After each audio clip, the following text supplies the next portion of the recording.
The year is 1478, a stone chamber beneath the ducal palace in Milan. Water drips somewhere in the darkness, each drop echoing off walls that have absorbed screams for 3 generations. The smell hits you before your eyes adjust. Copper and rust and something else. Something organic and wrong. The kind of smell that makes your body want to run before your mind understands why. A man named Giovanni Borromeo hangs suspended from the ceiling by his wrists, which are bound behind his back. He has been hanging for 6 hours, his shoulders dislocated within the first 20 minutes. That was the easy part. What comes next will take 3 days. And Giovanni, a minor clerk accused of stealing 12 florins from the treasury, will confess to crimes he never committed, implicate friends who are completely innocent, and beg for a death that will not come quickly. The torturer, a man named Abramo, who inherited this position from his father, before him, approaches with an instrument that looks almost medical in its precision. He has done this 437 times. He knows exactly how much pain the human body can endure before the mind breaks completely. He knows the precise moment when a man stops being a person and becomes simply meat that screams. And he knows that moment is still many hours away for Giovanni. What Abramo does not know, what he cannot know, is that archaeologists will discover this chamber 500 years later. They will find instruments so sophisticated in their cruelty that modern engineers will struggle to understand their full function. They will find bones with marks that tell stories of suffering so prolonged and systematic that forensic specialists will need therapy after completing their analysis.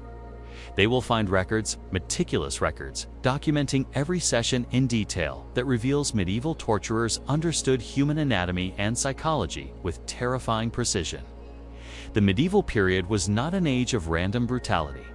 It was an age of industrialized suffering, an age when the science of pain was studied and refined with the same dedication that scholars brought to theology or philosophy, an age when causing maximum agony while keeping victims alive for maximum duration was considered a professional skill worthy of family dynasties and guild memberships. Here is what you need to understand before we go any further. Everything you think you know about medieval torture is wrong, because it was less brutal than popular culture suggests, because it was worse systematically, scientifically, incomprehensibly worse. The devices you have seen in museums, the Iron Maidens and the racks and the thumbscrews, those were the simple tools, the common instruments used for everyday interrogation. What I am about to show you goes far beyond those familiar horrors into territory that medieval authorities themselves considered so extreme that records were often destroyed to prevent public knowledge. Tonight, you will learn about 20 torture methods that most historians do not discuss in detail. You will discover why certain instruments were designed to keep victims alive and conscious for weeks of continuous agony. You will understand how medieval executioners calculated pain, the way engineers calculate stress loads with mathematical precision and professional pride. You will see evidence that some techniques were so sophisticated they exploited neurological responses that modern neuroscience only identified in the 20th century. Some of what you are about to hear was hidden deliberately because medieval authorities feared public reaction. Some was lost because the church destroyed records that made Christianity look complicit in atrocities. Some survived only in fragments in personal diaries of witnesses, too horrified to stay silent in medical texts that documented injuries without explaining how they occurred, in archaeological evidence that tells stories written records tried to erase. If you find yourself thinking that cannot be real or they would never go that far, remember that every torture method I will describe tonight is documented in primary sources. Every instrument has been found in archaeological excavations. Every technique has left physical evidence on skeletal remains that modern forensic scientists have analyzed and confirmed. Before we descend into this darkness together, if you appreciate content that reveals the hidden truths of history, consider subscribing and hitting the notification bell. Comment below telling me where in the world you are listening from. These stories deserve to be heard by everyone willing to confront what humanity is capable of when power operates without restraint. Let us begin with a torture method that most people have never heard of. A method so psychologically devastating that victims often went permanently insane before any physical damage occurred. You have heard of sleep deprivation as a torture technique. Modern interrogators use it. Governments have been condemned for it. But what medieval torturers discovered about sleeplessness went far beyond anything practiced today. The vigil was developed in Spanish monasteries during the 13th century originally as a religious practice for monks, seeking divine visions through extreme sleep denial. When the Inquisition formed in 1231, they recognized its potential and transformed spiritual discipline into systematic psychological destruction. A woman named Isabella de Córdoba became one of the first documented victims in 1247. She was accused of practicing Jewish rituals in secret, a capital offense in medieval Spain. The inquisitors wanted names. They wanted her entire network of secret Jews exposed. Isabella refused to confess because she was genuinely Catholic and had committed no crime. For the first 3 days, guards simply prevented her from sleeping by poking her with sticks whenever her eyes closed. This was the crude beginning. By day 4, Isabella was hallucinating, seeing demons in the corners of her cell, hearing voices that commanded her to confess. By day 7, she no longer recognized her own children when they were brought to visit her. By day 9, she confessed to crimes that were physically impossible, describing rituals that no actual Jewish practice included, naming people who did not exist, providing an elaborate fantasy that her broken mind generated to make the sleeplessness stop. But here is what made the vigil truly horrific. The inquisitors did not accept her confession. A confession obtained under torture was considered unreliable. So they let Isabella sleep for 2 days, waited for her mind to partially recover, and then asked her to confirm her confession voluntarily. When she recanted, explaining that she had invented everything to end the torment, they began the vigil again. This cycle repeated for 11 weeks. Sleep deprivation until psychosis, brief recovery, request for confirmation, recantation, more sleep deprivation. By the end, Isabella existed in a state that modern psychiatrists would recognize as permanent dissociative disorder. She confirmed her confession not because she was tortured into it, but because she genuinely no longer knew what was real. She had confessed so many times that the false memories had overwritten her actual memories. She believed she was guilty because her mind could no longer access the truth. The vigil was eventually refined to include sensory elements that accelerated breakdown. Victims were placed in cells with constant dripping water, irregular loud noises, flickering lights. The unpredictability prevented adaptation. The body could not adjust to a pattern because there was no pattern. Modern research has confirmed that unpredictable stress causes more psychological damage than predictable stress of greater intensity. Medieval torturers discovered this through experimentation 5 centuries before psychology existed as a discipline. If you found this exploration of history's darkness valuable, subscribe to this channel and hit that notification bell. Share this video with anyone who thinks they understand what medieval torture actually involved. Comment below telling me what other dark historical topics you want explored. Records from the Toledo Inquisition show that the vigil had an 89% confession rate compared to 63% for physical torture alone.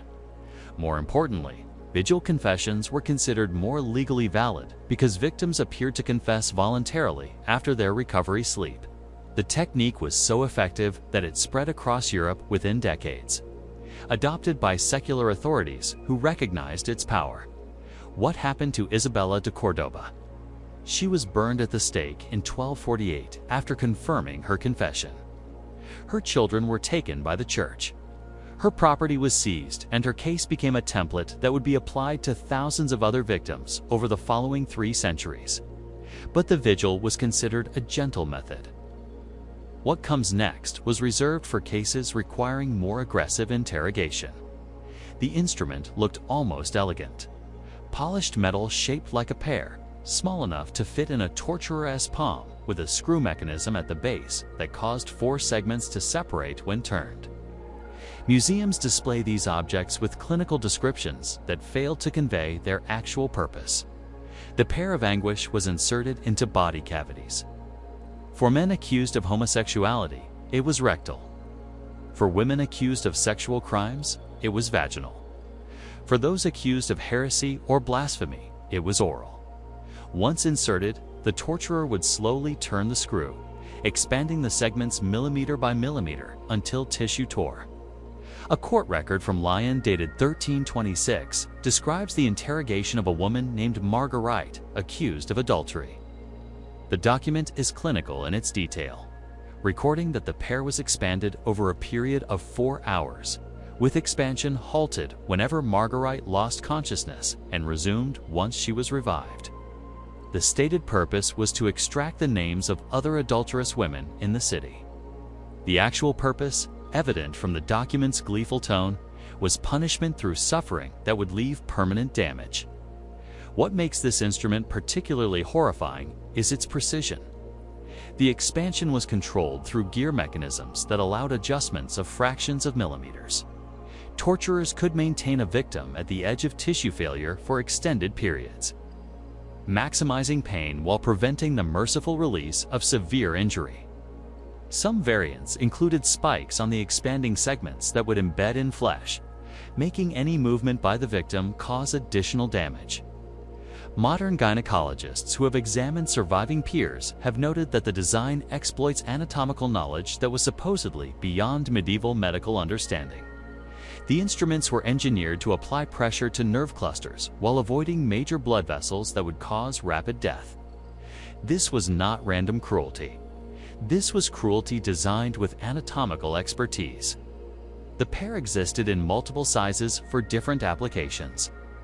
Oral pears were larger with blunted edges designed to dislocate the jaw when fully expanded. Smaller variants were created for what records euphemistically call application to extremities, meaning fingers, toes, ears, and other body parts with concentrated nerve endings. A craftsman in Venice named Lorenzo Berti became famous for producing custom pears commissioned by nobility who wanted instruments suited to specific purposes. His workshop records, discovered in 1973, show orders specifying dimensions, expansion ratios, and surface textures. Some clients requested religious imagery engraved on the segments so that victims would see saints and angels as the instrument destroyed them from within. The psychological element was considered as important as the physical damage. Victims were often shown the pear before interrogation began, told in detail what would happen, and given the opportunity to confess before insertion. Many confessed immediately.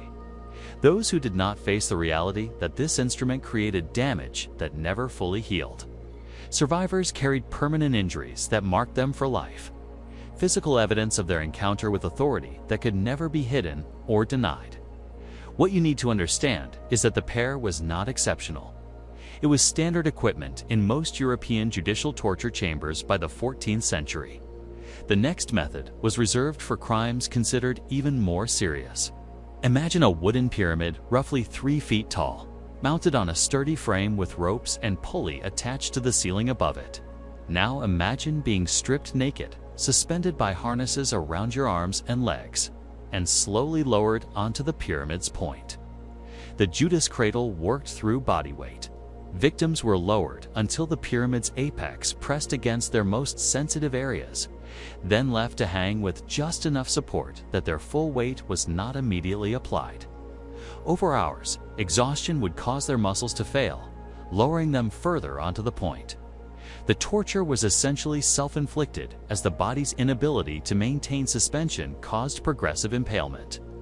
A Florentine banker named Aldo Grimaldi experienced the Judith cradle in 1411 after being accused of financial crimes against the Medouche family. Court records show he was suspended for 9 hours on the first day, 8 hours on the second, and 11 hours on the third before confessing to embezzlement he may or may not have actually committed. The confession became irrelevant when he died of infection 16 days later. his internal injuries having become septic despite the physician's attempts at treatment. The genius of the Judas cradle, if such a word can be applied to something so monstrous, was its efficiency. Unlike methods requiring constant attention from torturers, the cradle worked automatically.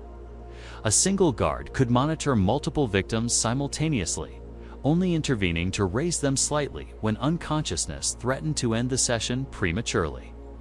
Records from the judicial prison in Nuremberg show that one torturer successfully managed 4 cradles operating simultaneously, checking on each victim in rotation to ensure maximum suffering with minimum staff.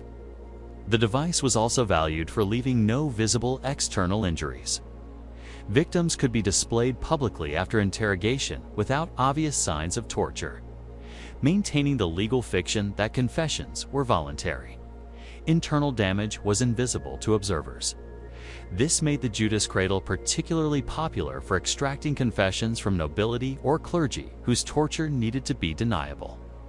Variations existed across Europe. The Italian version typically had a sharper point and was used for shorter, more intense sessions. The German version, called the Judas, featured a blunter point and was designed for extended torture lasting days. The Spanish introduced a refinement where the pyramid could be heated, adding burning to the existing trauma. What the archaeological record shows is that many victims of the Judas cradle never stood trial. The injuries were often fatal, regardless of what they confessed or how quickly they confessed it. The device was not really about extracting information. It was about demonstrating what authority could do to those who challenged it. The confession was almost incidental to the real purpose, which was the suffering itself. But compared to what comes next, the Judas cradle was almost merciful in its relative speed. This section will be difficult. What I am about to describe was used almost exclusively on women, and its purpose went beyond interrogation into pure punishment, designed to destroy femininity itself. The breast ripper was exactly what its name suggests. Iron claws, often heated until glowing, attached to handles that allowed torturers to grip and tear breast tissue.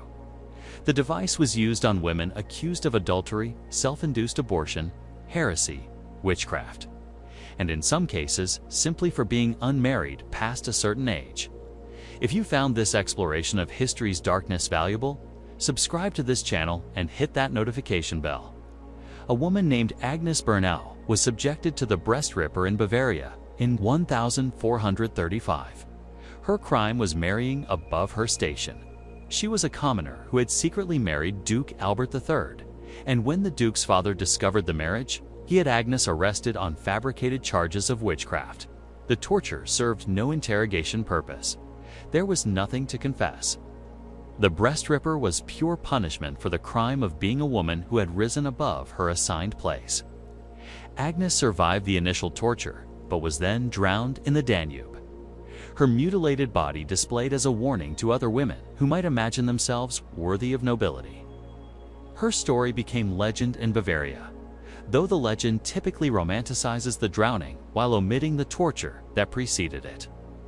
The breast ripper existed in 2 main variants. The spider was a fixed-position device mounted on walls where women were pressed against the claws. The less sophisticated version was handheld, allowing torturers to attack from multiple angles. Both versions were often heated before use, combining tearing with burning. What made this device particularly cruel was that it targeted anatomy associated with nurturing and femininity. The destruction was symbolic as much as physical. Women who survived, and some did, bore scars that marked them permanently as fallen, as punished, as objects of public shame. In an era when women's value was tied to marriage and motherhood, the breast ripper destroyed both possibilities while leaving victims alive to experience the social consequences. Church records from the witch trial period show the breast ripper was used during interrogation to encourage confessions, but it was also prescribed as punishment after conviction. A woman could be found guilty of witchcraft, sentenced to burning, and also sentenced to the breast ripper before execution as additional punishment for particularly severe crimes like allegedly causing crop failures or childhood deaths. The gender specificity of this torture reveals something important about medieval justice. Torture was not applied equally. Women faced instruments designed specifically to attack their bodies in ways that men did not. The breast ripper had no male equivalent because the torture was not just about pain. It was about destroying womanhood, specifically about punishing female bodies for being female bodies that had somehow transgressed. We need to continue, but the instruments become more elaborate from here. If you've heard of medieval torture, you've probably heard of breaking on the wheel. But the reality of this punishment was far more systematic and prolonged than popular depictions suggest. The condemned was stripped and spread across a large wooden wheel with arms and legs extended along the spokes. The executioner then used a heavy iron hammer or wheel to systematically break every major bone in the body. The sequence was precise and followed written protocols that varied by region. In the German territories, the standard sequence was ankles first, then shins, then knees, then thighs, then pelvis. Then forearms, then upper arms, then hands. Each bone was struck 3 times with carefully measured force designed to fracture without severing. The entire process took between 45 minutes and 2 hours, depending on the executioner's skill and the desired level of suffering. A man named Peter Stump was broken on the wheel in Bedburg, Germany, in 1589. His crime was supposedly being a werewolf, but his actual crime was probably being an unpopular outsider during a period of hysteria. The court record describes his execution with disturbing precision. First, his skin was torn with red-hot pincers in 10 separate places. Then, his limbs were broken on the wheel. Then, his arms and legs were removed with an axe. Only then was he beheaded, and finally, his body was burned. The entire execution took approximately 3 hours. Stump was conscious for most of it. The wheel was specifically designed to inflict maximum damage while avoiding rapid death. Breaking bones is agonizing, but it rarely causes immediate death unless major blood vessels are severed. The protocol avoided the heart, the neck, and the major arteries precisely so that victims would remain alive and aware throughout. But breaking was only the first part. After the bones were shattered, the body was woven through the wheel spokes, threading ruined limbs between the wooden bars to create a display. The wheel was then mounted on a tall pole and left in public view. Some victims died within hours from shock or blood loss. Others survived for days, exposed to the elements, their broken bodies unable to move while birds began feeding on them while they still lived. A French court record from Toulouse documents a man who survived on the wheel for 9 days before finally dying. Each day, a priest visited to offer him the opportunity to confess additional sins and receive final absolution. Each day he was technically alive, though beyond any possibility of recovery. The priest's diary describes the smell, the sounds, the progressive deterioration of a human body that was no longer really human, but not yet permitted to be dead. The wheel was public entertainment. Crowds gathered to watch executions, and the display afterwards served as ongoing mourning. Children grew up seeing broken bodies mounted on wheels at city entrances. The sight became so normal that medieval art often includes wheel displays in background scenes of everyday life, casual evidence of state power's ultimate expression. What we know from medical analysis of skeletal remains is that the wheel was remarkably effective at causing suffering without causing death. Bones healed incorrectly if victims survived long enough, creating twisted masses of calcified tissue that would have been agonizing even during recovery. Some victims were taken down from wheels and survived, living the remainder of their lives as permanently disfigured warnings. The next method worked on similar principles, but applied them internally.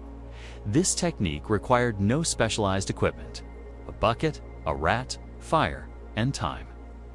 The victim was restrained on their back, unable to move. A metal bucket or cage was placed on their abdomen, opened side down with a rat trapped inside. Fire was then applied to the outside of the container, heating the metal and the air within.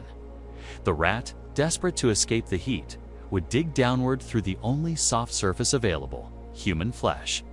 A political prisoner in the Tower of London reportedly experienced this torture in 1328, though records are deliberately vague about identities during this period. What survives is a physician's description of the aftermath. The rat had burrowed completely through the abdominal wall before dying of heat exhaustion inside the body cavity. The victim survived the initial torture, but died of infection 17 days later, despite the physician's attempts to remove the animal's remains. The psychological element was as devastating as the physical damage. Victims were fully aware of what was happening, but unable to prevent it. They could feel the rat's claws and teeth. They could hear it panicking. They knew exactly what was coming as the heat increased and the animal grew more desperate. Many victims confessed before the fire was even lit, the anticipation proving more effective than actual application. Medieval torturers discovered that smaller rats burrowed faster but caused less damage. Larger rats took longer to begin digging, but created wounds that were almost always fatal. The choice of rat became a decision about whether the torture's purpose was confession or death. Some records indicate that pregnant rats were preferred because their desperation to protect offspring made them dig more frantically. Variants of this torture appeared across Europe and Asia independently, suggesting that multiple cultures discovered the same horrific principle without direct contact. The Persians used a similar technique with honey and insects. The Chinese developed methods using bamboo shoots that grew through living bodies over weeks. The commonality reveals something disturbing about human creativity applied to causing suffering. What modern forensic pathologists find most remarkable is that some victims of rat torture survived. Their bodies healed around wounds that should have been invariably fatal. The human capacity for survival apparently exceeded even medieval torturers' understanding. These survivors carried scars and internal damage that marked them permanently, living evidence of what they had endured. But the rat torture, while horrifying, was relatively quick. The next method was designed to extend suffering over weeks or months. The rack is famous for stretching bodies. The scavenger's daughter did the opposite, camped them. Invented by a lieutenant of the Tower of London named Skivington during the reign of Henry VIII. This A-frame device forced victims into a crouched position, then applied metal bars that pressed the body inward. The head was forced down toward the knees. The arms were crushed against the torso. Breathing became progressively more difficult as the compression increased. Unlike stretching, which damages joints and eventually tears tissue, compression affects every system simultaneously. The lungs cannot fully expand. Blood circulation becomes restricted. Internal organs are pressed together. The pain is diffuse and inescapable, coming from everywhere at once rather than specific points. Catholic priest named Thomas Codum was subjected to the scavenger's daughter in 1582. His crime was practicing the wrong version of Christianity in Protestant England. Records indicate he was compressed for several hours until blood flowed from his nose, ears, and other orifices. He still refused to reveal the locations of other Catholic priests. The torture was repeated on 3 separate occasions before his eventual execution by hanging and quartering. What made the scavenger's daughter particularly effective for extracting confessions was its reversibility. Unlike torture that caused permanent damage immediately, compression could be increased gradually and reduced if the victim began cooperating. This allowed torturers to demonstrate their power, achieve partial confession, ease pressure as reward, then increase again when victims stopped cooperating. The cycle could continue for days or weeks with the same victim. Medical experts who have studied the device note that prolonged compression causes damage even when visible bleeding does not occur. Compartment syndrome, where muscles are damaged by sustained pressure, was almost certainly a common outcome. Victims who survived might have retained their confessions, but lost the use of limbs that had been compressed too long. The scavenger's daughter was considered a more refined torture than the rack. It's appropriate for higher status prisoners whose screams might cause political complications if too extreme. A gentleman could be compressed silently in ways that stretching with its dramatic joint. Dislocations and tearing sounds could not achieve. The device was torture-made, discreet, invisible suffering that left fewer marks and attracted less attention.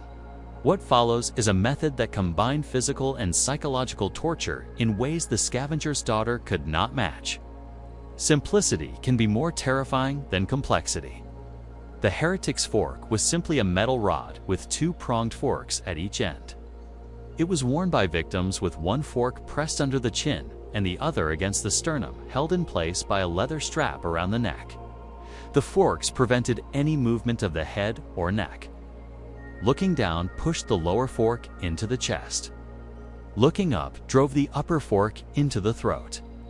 Speaking caused both forks to dig into flesh. Swallowing did the same. Even breathing required careful control to minimize the constant pressure of metal against skin. Victims wearing the heretic's fork could not sleep because any relaxation of neck muscles caused injury. They could not eat because chewing was impossible. They could not speak to confess even if they wanted to.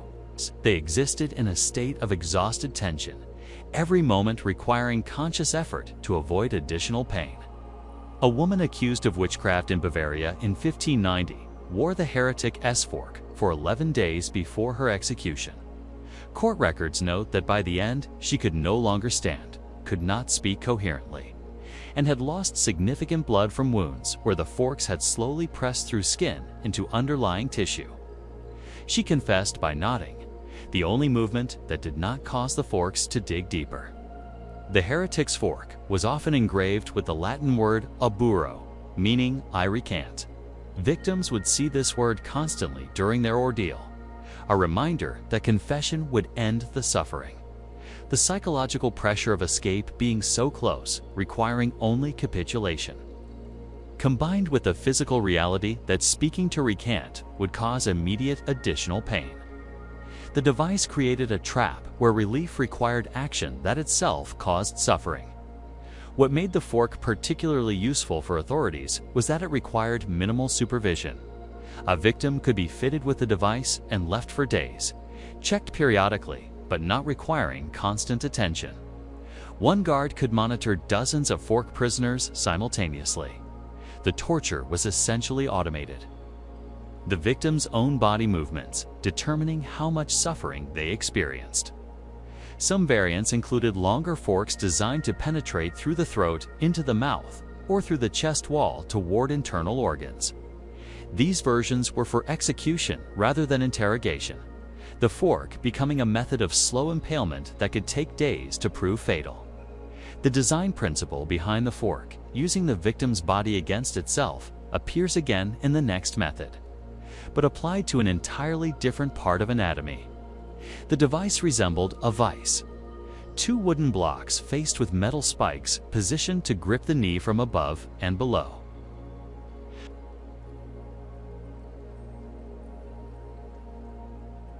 The spikes penetrated flesh first, then cartilage, then bone.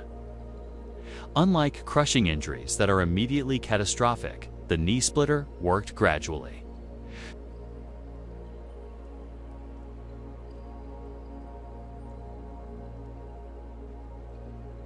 The knee, with its complex arrangement of bones, cartilage, and ligaments, provided numerous stages of destruction, each accompanied by distinct sensations that victims could not help but feel in terrible detail.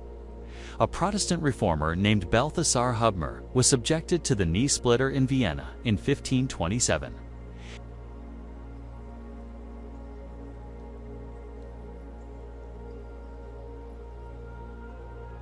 The records indicate that Hubmer initially resisted, but eventually provided extensive information after both knees were destroyed. He was then burned at the stake, unable to stand for his own execution. The knee splitter was valued for creating permanent disability without causing death. A prisoner could be tortured to extract information, then kept alive for trial, conviction, and public execution. The destroyed knees served as visible evidence of interrogation that spectators at executions would see and understand. The message was clear. Even before being killed, this person was broken by state power. Variants of the device existed for other joints. Elbow splitters, ankle splitters, and wrist splitters all operated on the same principle, but targeted different anatomy. Some torturers developed sequential approaches, destroying joints one by one over multiple sessions, giving victims time to anticipate what was coming next. The waiting, knowing exactly what the next session would bring, was considered part of the torture. Modern orthopedic surgeons who have examined medieval splitter devices note that they were engineered with understanding of joint anatomy. That should not have existed given the era's official medical knowledge. The spike placement targeted specific structures in ways that suggest either extensive experimentation or access to anatomical information that the Church officially suppressed. What we know about victims of joint splitters comes primarily from skeletal remains. Bones show evidence of crushing followed by attempted healing, indicating survival long enough for the body to begin repair processes. The twisted, calcified masses that formed around destroyed joints would have been sources of chronic pain for the remainder of victims' lives. However long or short those lives proved to be. The next method also targeted specific body parts but with different objectives. Speech is the primary way humans express thought. Control speech and you control thought's expression. Eliminate speech entirely and you eliminate the person's ability to participate in human society. The tongue terror was designed to permanently silence. Metal tongs with roughened, gripping surfaces were forced into the mouth, edge clamped around the tongue and used to pull the organ out as far as possible. Then either a blade or the tongs themselves were used to remove it entirely. This was typically punishment rather than torture for confession, since victims could not speak to confess once the procedure began. It was applied to those convicted of blasphemy, heresy, lying under oath, or speaking against authority. The goal was not information extraction, but permanent marking and silencing of those deemed too dangerous to allow continued speech. A preacher named Michael Sattler had his tongue torn out in Rottenburg in 1527 before being tortured further and burned alive. His crime was teaching Anabaptist beliefs that challenged both Catholic and mainstream Protestant doctrine. The tongue removal ensured he could not preach to the crowds that gathered to watch his execution. Authorities feared his words might inspire others, even as he died. The tongue was sometimes removed only partially, leaving enough that victims could survive but not speak coherently.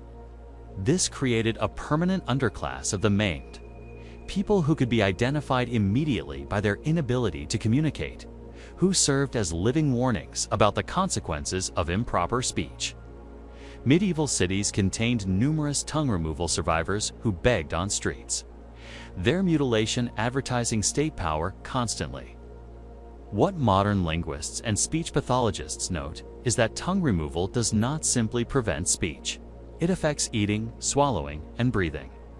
Victims often died from aspiration, accidentally breathing food or liquid into their lungs because the tongue's role in directing swallowed material to the stomach rather than the airway was eliminated. Those who survived faced lifetimes of difficulty with basic functions that tongued people never consciously consider. The tongue terror represents a category of torture designed not for interrogation, but for marking. The next method belongs to the same category, but affected a more visible part of anatomy. Courts throughout medieval Europe used ear removal as a standardized punishment for a first offense of certain crimes. One ear for repeated offenses, both. The marks were permanent and impossible to hide, creating instant identification of criminals wherever they went. The instruments used varied from simple blades to specialized shears designed to remove the entire outer ear in a single motion. Speed was not mercy, but efficiency. Executions were public spectacles with schedules to maintain. An executioner who took too long on ear removal delayed the rest of the proceedings. A thief in London named John Whiting lost his first ear in 1472 for stealing bread. Records show he lost the second in 1475 after being caught stealing again. He survived both procedures, but vanished from historical records afterward. Without ears, he would have been visibly marked as a criminal everywhere he went. Employment, housing. Normal participation in society would have been nearly impossible. The punishment did not end with the cutting. It continued every day for the remainder of his life. The psychological impact of facial mutilation was well understood by medieval authorities. Ears were removed publicly, with crowds watching specifically because the public nature of the shaming was considered part of the punishment. The victim's community saw them marked. The memory of that public degradation would follow the victim forever, recalled every time someone noticed their missing ears. What made ear removal particularly effective as punishment was its visibility combined with survivability. Unlike tortures that risked death, ear removal almost never proved fatal. Victims lived to be marked, lived to be recognized, lived to serve as constant advertisements for the consequences of crime. A man without ears walking through a market communicated state power more effectively than any proclamation. Variants included removal of the nose, which was applied for sexual crimes and was even more disfiguring than ear removal. Some jurisdictions combined both, creating victims whose faces announce their crimes permanently. The creation of permanent, visible underclasses served social control functions that extended far beyond punishing individual criminals. But these marking punishments, while cruel, were quick. The next method was designed to last. You have seen pictures of the Iron Maiden, the upright cabinet shaped like a woman, the spikes lining the interior. The horrifying implication of being enclosed inside while metal points penetrate from every direction. Here is what most people do not understand about the Iron Maiden. The spikes were not designed to kill quickly. They were designed to penetrate specific depths at specific locations, missing vital organs while piercing flesh in places that maximized pain while minimizing rapid blood loss. The authentic Iron Maiden, as opposed to later recreations designed for exhibition rather than function, featured spikes of varying lengths positioned to avoid the heart, major arteries, and other structures whose damage would cause quick death.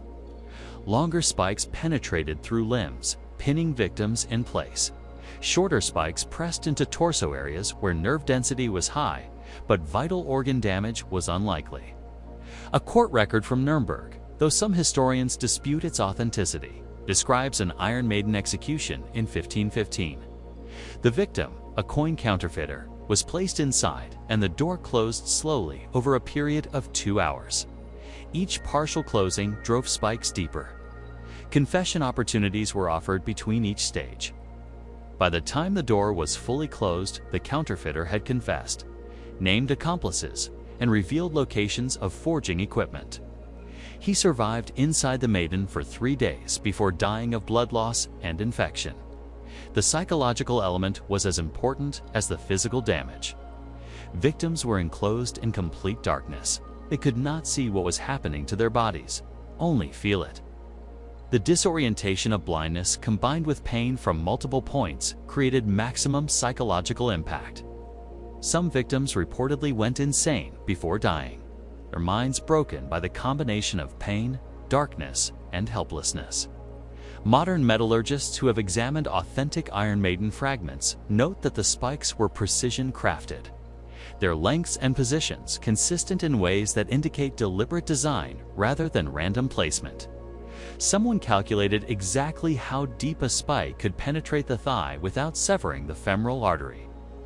Exactly how far into the abdomen a point could extend without perforating the intestines. This was engineering applied to suffering. The Iron Maiden was expensive to construct and maintain. It represented significant investment by authorities who could have chosen simpler, cheaper methods. Its continued use, despite the cost, suggests that its psychological impact on observers. The terrifying spectacle of a person-shaped torture device was considered worth the expense. The Maiden was propaganda as much as punishment. What follows is a method that required far less investment but produced equally horrifying results, sometimes called reverse hanging. The spado was devastatingly simple. The victim's hands were bound behind their back. A rope was attached to the bound wrists and thrown over a ceiling beam. The victim was then hoisted off the ground by their arms, which were pulled backward and upward behind them. Within seconds, both shoulders would dislocate. The body's weight, suspended from twisted arms, created immediate, catastrophic joint damage. But that was only the beginning. The Inquisition codified strap into specific levels. First degree, simply hanging for an hour or two. Second degree, adding weights to the victim's feet to increase joint stress. Third degree, dropping the victim suddenly and catching them before hitting the ground. The jerk causing additional damage to already destroyed shoulders. A man named Gian Giacomo was subjected to spado in Milan in 1630 during the plague panic. Authorities believed the plague was being spread deliberately by plague spreaders and wanted Mora to confess to poisoning wells. Under spado, he confessed. He named accomplices. He provided elaborate details about a conspiracy that was almost certainly fiction created to make the torture stop. Mora was executed along with several men he had named. Years later, investigation revealed that no plague-spreading conspiracy had existed. Mora and the others had confessed to imaginary crimes because strappado was so effective at producing confessions that it produced false ones as readily as true ones. The reliability problem with spado was well known to medieval authorities. Numerous legal texts warned that confessions obtained through this method required external verification, but verification was rarely conducted. The confessions satisfied legal requirements regardless of their accuracy. And once confessed, retracting was difficult because recantation could result in additional torture for lying about the initial confession. Modern orthopedic surgeons describe the damage from spado as permanent and progressive. Even without weights or drops, simple suspension quickly causes nerve damage, muscle tears, and ligament rupture. Victims who survived often lost use of their arms entirely. The joints never healed correctly. Even victims who were ultimately found innocent carried permanent disability from interrogation. The spado required minimal equipment and could be set up anywhere with a suitable ceiling. Its simplicity made it ubiquitous. Every jurisdiction had the capability. The technique was so common that medieval artists depicted it in manuscript illustrations with the casual familiarity of depicting farming or craftsmanship. Torture was simply part of how society functioned. The next method was more elaborate but served similar functions. Waterboarding is modern terminology for an ancient practice. Medieval torturers called it the water cure, the water torture, or simply the question by water. Whatever the name, the principle was identical across centuries. The victim was restrained on an inclined surface, head lower than feet. Cloth was placed over the face.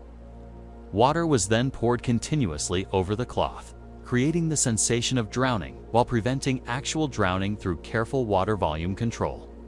The experience triggers immediate panic responses that victims cannot consciously override. The body believes it is dying. The mind follows. Within seconds, the most stubborn prisoner begins to break.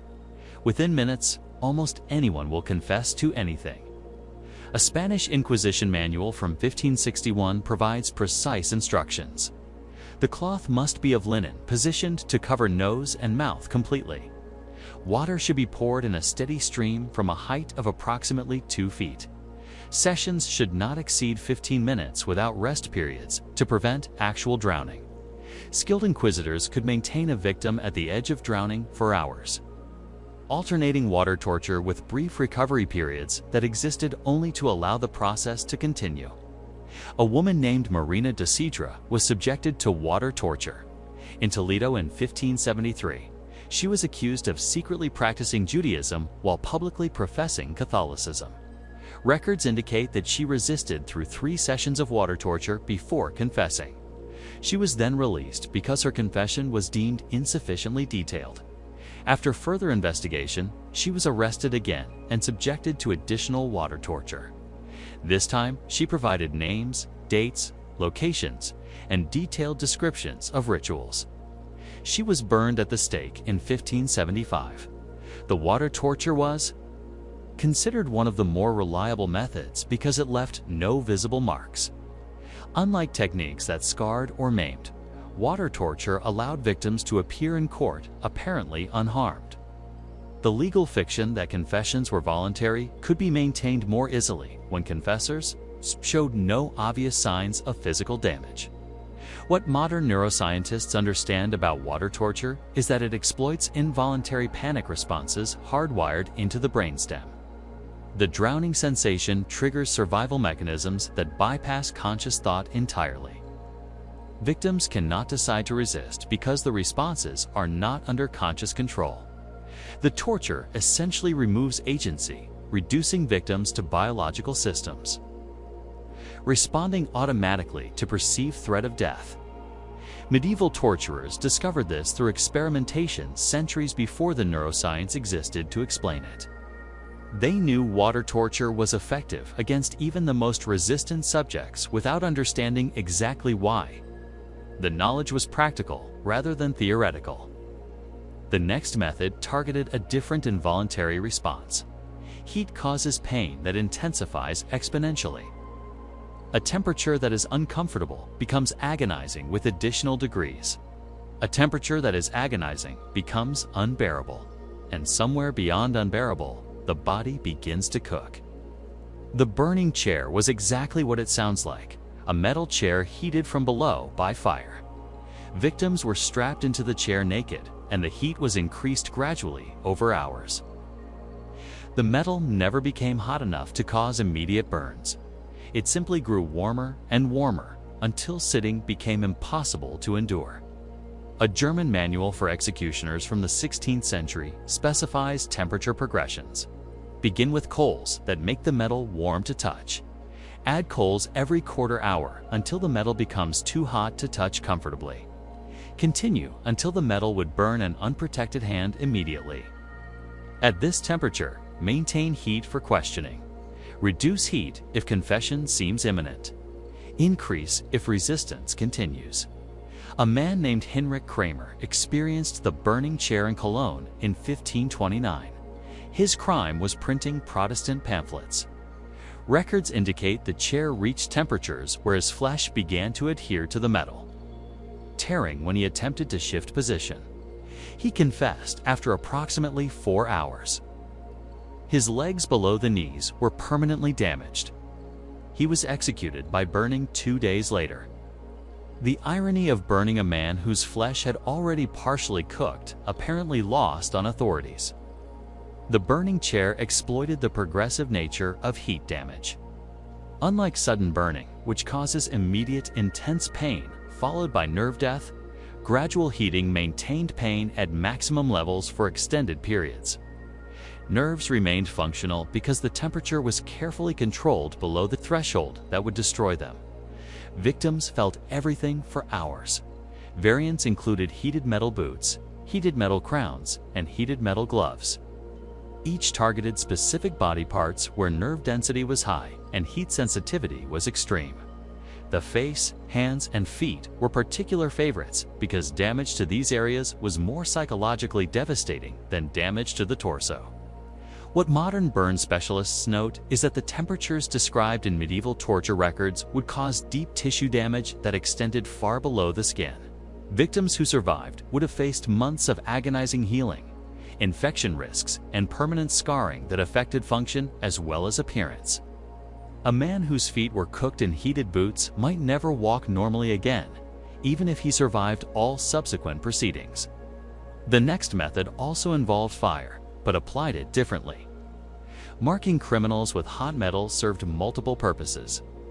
It was punishment in itself.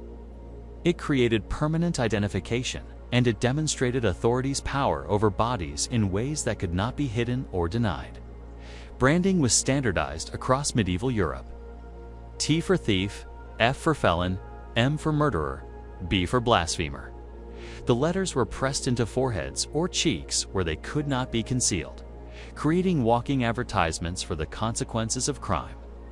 The procedure was public and relatively quick. The iron applied for only seconds, but those seconds were experienced as eternity. The smell of burning flesh filled public squares. The screams echoed off buildings. And afterward, the branded person walked through crowds that parted in disgust and fear, their social status permanently altered by a mark that would never fade. A woman branded in York in 1483 for prostitution bore the letter W4_ on her forehead for the remaining 37 years of her life. Parish records indicate she never married, never found regular employment, never escaped the consequences of those few seconds when hot metal pressed into her skin. The branding took moments. The punishment lasted a lifetime. What made branding particularly effective was its simplicity combined with its permanence. Unlike imprisonment, which ended, or execution, which removed the criminal from society entirely, branding created a permanent, visible underclass of the marked. They remained in society, but excluded from it, serving as constant reminders of what authority could do to those who transgressed. Medieval authorities understood that the threat of branding sometimes exceeded the threat of execution in deterrent power. Death ends suffering. Branding initiates decades of shame, exclusion, and difficulty that continues until natural death finally brings relief.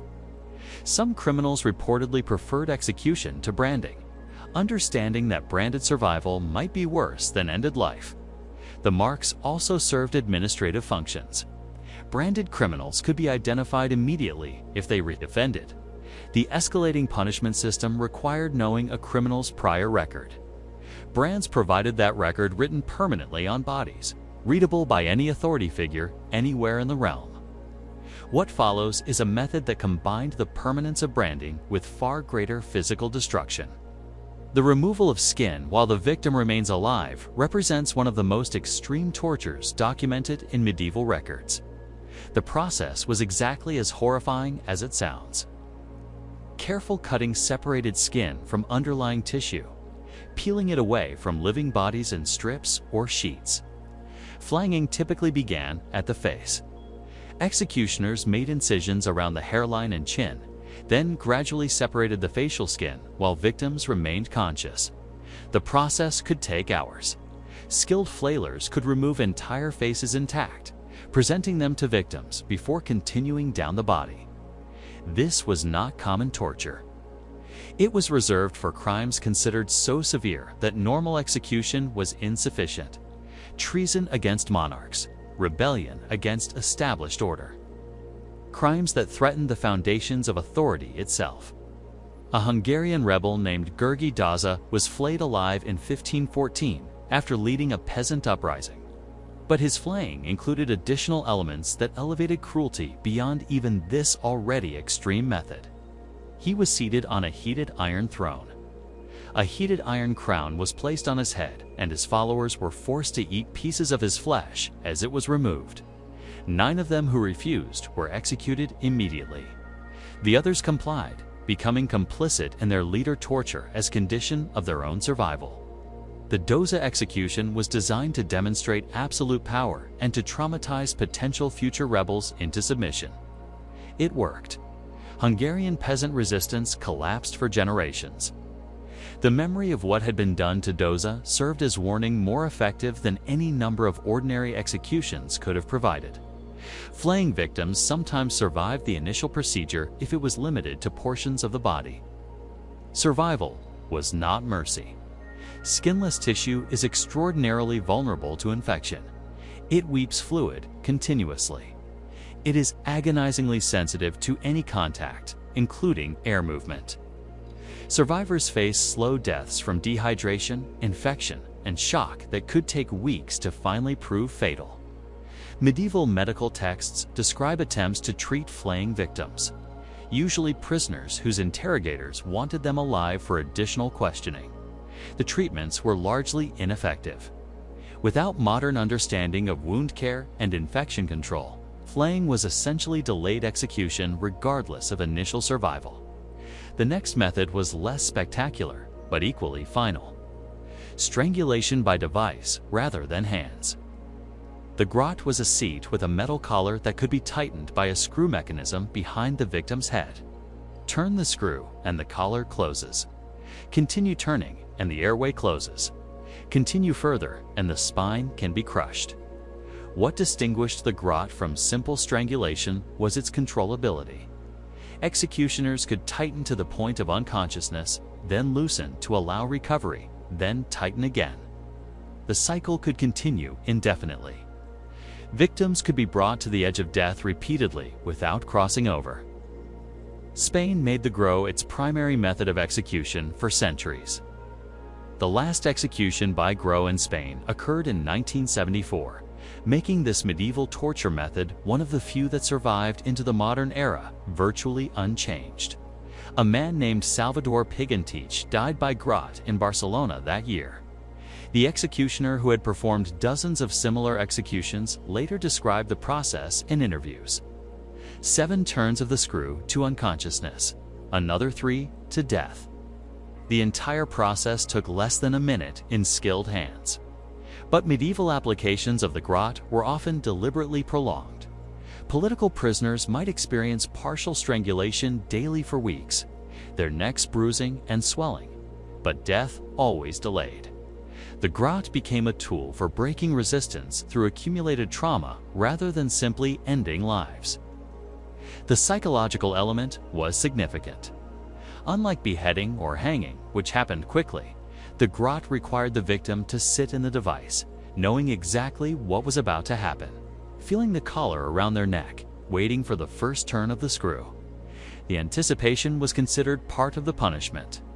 Women condemned for witchcraft were sometimes executed by grow before being burned, the strangulation offering a quicker death than the flames would provide. This was considered mercy. The witch was dead before the fire reached her. Her burning body served the public spectacle purpose without requiring her to experience being burned alive. The simplicity of the grot, requiring only a chair, a collar, and a screw, made it accessible to any jurisdiction regardless of wealth, while elaborate torture devices required skilled craftsmen and significant investment. The grot could be constructed by any competent metalworker. Its simplicity contributed to its widespread adoption. What remains to be discussed includes methods that were designed for specific purposes beyond simple punishment or interrogation. Division of the body through sawing was reserved for crimes considered so extreme that the criminal was not entitled to die as a single unit. The saw represented complete destruction. The body divided into pieces that could never be reassembled.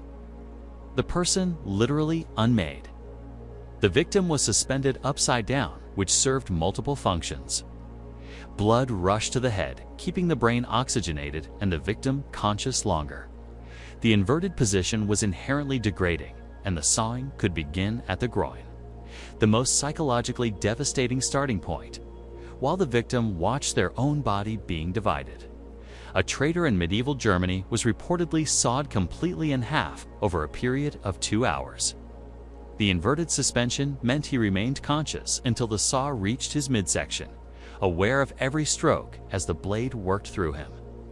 Witnesses described his screams changing in character as the saw progressed from obvious agony to sounds that seemed barely human by the end.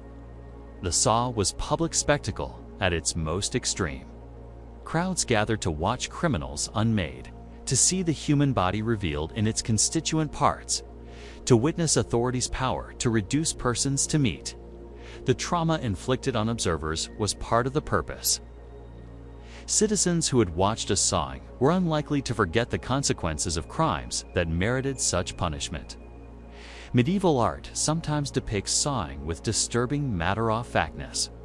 The executioners going about their work with the same professionalism as butchers preparing livestock. The comparison was intentional.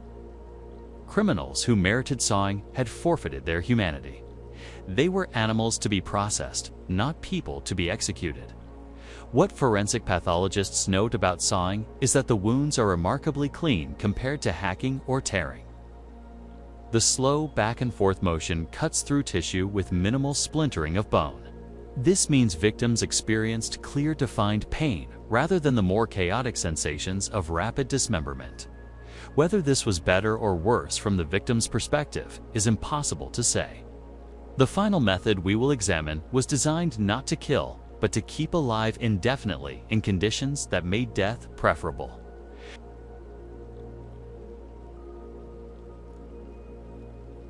The oubliette was a dungeon designed for forgetting, a hole in the ground where prisoners were dropped and left until they died. The dimensions were precise in their cruelty, too small to lie down fully, too low to stand upright. The prisoner could only crouch or curl, unable to ever straighten their body completely. The hole was typically covered with a metal grate that let in minimal light and allowed guards to drop food and water occasionally if they remembered or felt inclined or could be bothered. Some oubliettes were completely lightless, sealed chambers where prisoners existed in absolute darkness until death.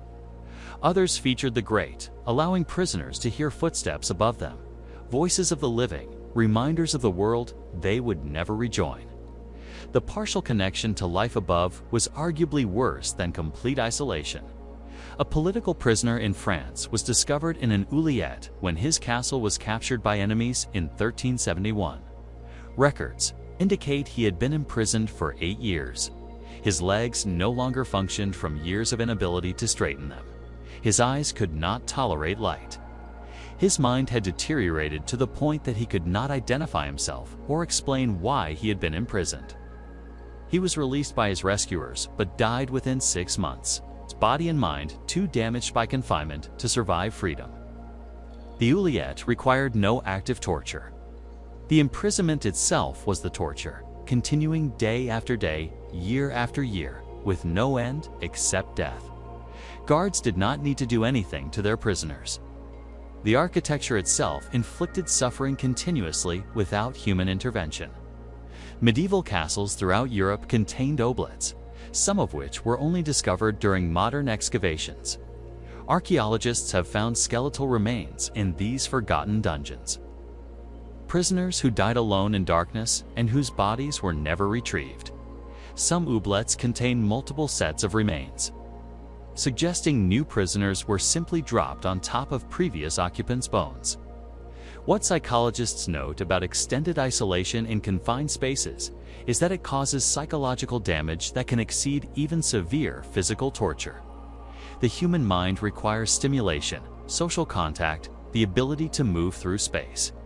Deny these completely for extended periods, and the mind begins to consume itself, generating hallucinations, fragmenting identity, destroying the coherent self that makes a person a person. The oubliette was arguably the cruelest torture because it required nothing except time and darkness, resources that cost authorities nothing to provide. A prisoner in an oubliette could be forgotten, literally, their existence requiring no ongoing investment. Their suffering continuing automatically until biology finally provided the release that mercy would not. You have now learned about 20 torture methods that medieval authorities used systematically across centuries. The question that remains is why this matters beyond historical curiosity. The answer is that these techniques never entirely disappeared. They evolved, they were adapted. They continued under different names in different contexts. Water torture is used today under the name waterboarding. Sleep deprivation is documented in modern detention facilities. Stress positions that exploit the body's inability to maintain certain postures indefinitely appear in interrogation manuals that were written in this century. The isolation and sensory deprivation of oubliettes continues in solitary confinement practices that psychologists now recognize as torture. The medieval period is not safely distant history. It is the foundation on which modern systems of punishment were built. Understanding what torturers did in the past helps us recognize when similar things are being done in the present under different names and different justifications.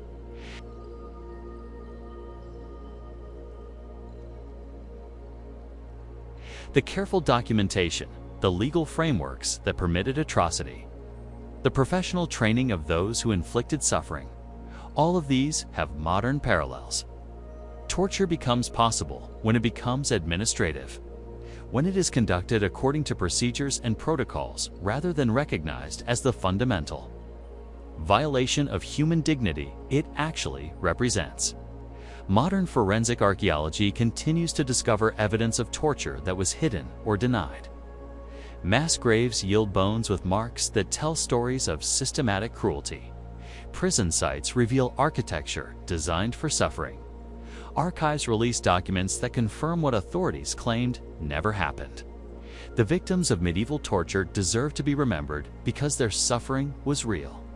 But they also deserve to be remembered because remembering them helps us recognize when new victims are being created through similar methods. The technology changes. The fundamental dynamics of power expressing itself through inflicted pain remain remarkably constant. Every torture method I described tonight was considered legal by the authorities who employed it. Legal frameworks authorized the suffering. Religious institutions sanctioned it. Crowds attended public tortures as entertainment. The normalization of atrocity is perhaps the most disturbing pattern that emerges from this history. More disturbing even than the individual cruelties themselves. We like to believe that we are more civilized now, that modern societies have evolved beyond medieval brutality, but the evidence suggests otherwise. The capacity for systematized cruelty exists in every human society. What varies is whether that capacity is constrained by laws, customs, and institutions that recognize fundamental human dignity, or unleashed by systems that prioritize authorities' power over individuals' bodies. Medieval torture victims often died knowing that their suffering was officially sanctioned, that no one would face consequences for what had been done to them, that their torment was considered righteous by the society that inflicted it. That knowledge may have been the worst torture of all.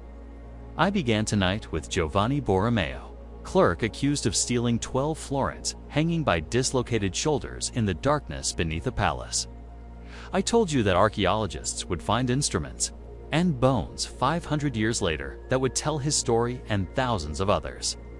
What those archaeologists actually found and what we have explored tonight is evidence of industrial-scale suffering conducted with professional precision by authorities who documented their methods carefully because they saw nothing wrong with what they were doing.